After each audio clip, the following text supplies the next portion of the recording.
What's up? What's up? It is Tuesday, December 2nd, 2025. I almost said 25th. That would be Christmas. That's not where we're at. Okay. So, we're going to do the second trimester goals and then the big G forces today. Remember, I'm going to say yesterday's home runs and you're going to say what? Don't win today's games. All right. So yesterday's home runs. All right. Cool. So remember, let's win for today. Let's win for today. We just got to make that happen. Okay, so what we're going to do right now is we are going to get the goals and we're going to set the second trimester goal. So we're going to set a goal, make a plan, get to work and stick to it. That's where we got to handle business, but we're going to get this first two steps done today. Set a goal and make a plan. So if you remember back, go ahead and turn to the 22nd, right, our entry activity number 22. So that was a couple of weeks ago. And I asked you about how you're feeling about the first trimester, but then I also said for you to write down goals that you wanted to achieve for the second trimester. So you should have 3 of them there. So that way this could speed up this process, okay? So we're going to go ahead and go to the second trimester goals. I do want to put this out there that 2 of them, you're going to have 3 this time. So 2 will be academic. And then 1 is going to be, can be non-academic. They all can be academic if you want, but again, 1 of them can be non-academic. The first goal, I'm giving everyone the same goal, which is turn in all your assignments on time. The second academic goal is up to you to set, and then the third goal can be academic or not. It could be about saving money. Maybe it could be about like racing horses or raising animals. It could be about a whole bunch of things. I know some people are going to show animals at the fair, so there's a whole bunch of different things that this could be about. So you're going to get a half sheet just like we did before. You're going to list your 3 goals and then your 1 way. So you need a 1 and an A. So you need a 2 and a 2A, a 3 and a 3A, right? So that way you can show all of the ways that you are. So again, goal and then the plan on how we're going to be able to do that. Remember this about the half sheet here. I'll show you guys. If you're at home and have scissors, you can just use those. If you're like, I don't have scissors, Mr. Farr, no problem. All we're going to do is go like this, right? Boom. And then we're also just going to fold it back and forth probably and go over that, right? 3 or 4 times. Some people want to go 4 or 5 times, and other people, they want to go 6 or 7 times. I don't know. So whatever it is you want to do there is fine. Mr. Farr is going to go back and forth about 4 times. So I think we're good. And then just tear just a little bit right there. And then it's already ready to go. And then you could just keep going like that. Boom. Just keep pulling apart nice and gently. And then, see, it's close to perfect. These are great half sheets of paper. So that's all you got to do there. Once you have your 3 goals, right, your second, and remember to label it as second trimester goals, put your name and date in the top right hand corner there, and then once you've got your 3 goals, and then your 1 and 1A, your 2 and 2A, and then 3 and 3A, once you have those, so your goal, and then one specific way on how you're going to achieve that goal, then glue the half sheet into the back cover of your journal, and I will show that to you guys right here. And just like you see here, it will go into the back cover of your journal there, okay? So that's all that you have to do there, and then you are good to go. All right.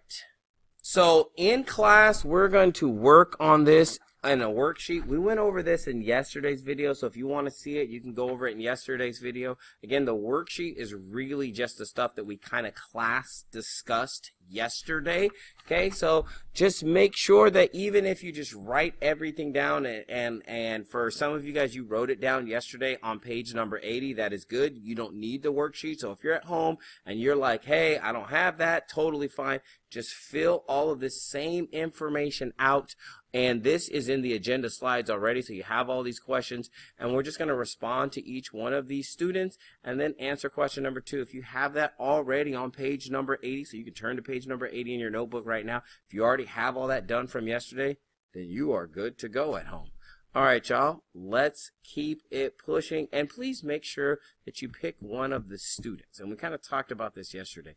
Which student's thinking do you agree with the most? Make a decision. It's okay. It doesn't necessarily have to be the fully correct one. Again, it's the one that you agree with the most and explain why. So some people are having a little bit of trouble with that. That's okay. Just do your best to explain why did you think that that one was the most correct.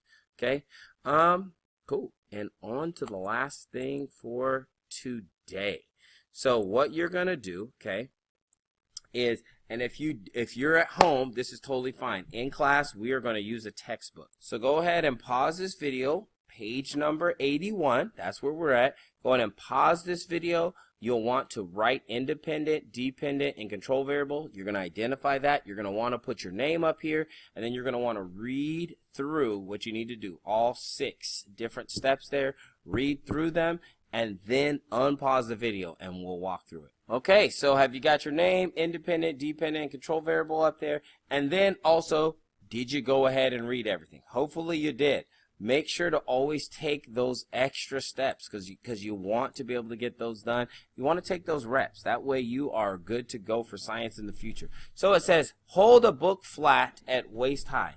So let me do that. Boom, right? So hold the book flat at waist high. So it's just something like this, right? Boom. So I'm supposed to just hold it like this. All right, cool. What is the next step that we're supposed to do? It says release the book.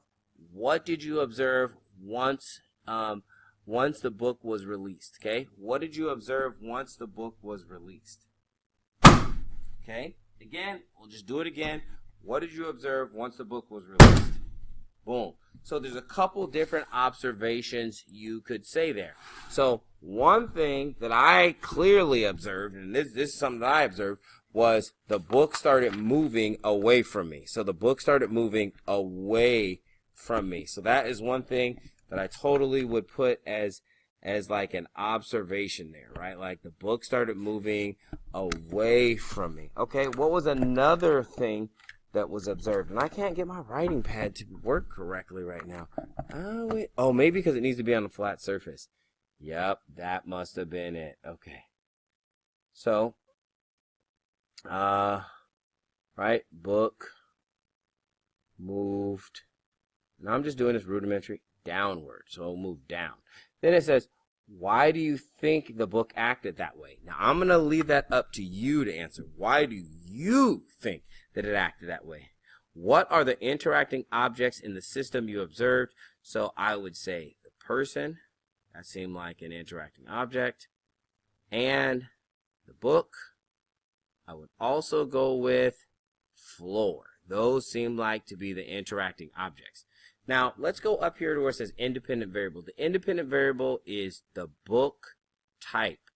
That is the thing that we could have changed or manipulated. We could have chose all kinds of different types of books, but a textbook was chosen.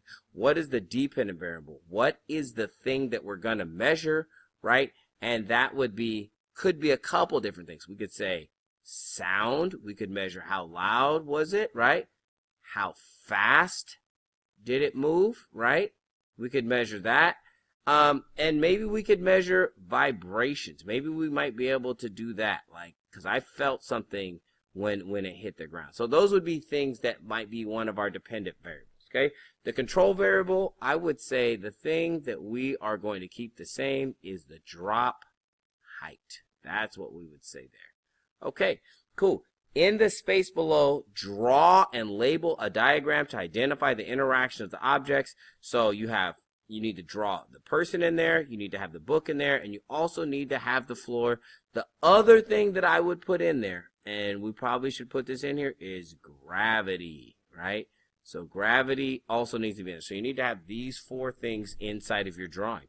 All right, once you've got that completed, you are done for today. The last thing up in this lesson is I'm going to ask everyone today, do you want to have a Christmas tree in the classroom? Yes or no? Y'all let me know. I'll do either way. Not a big deal.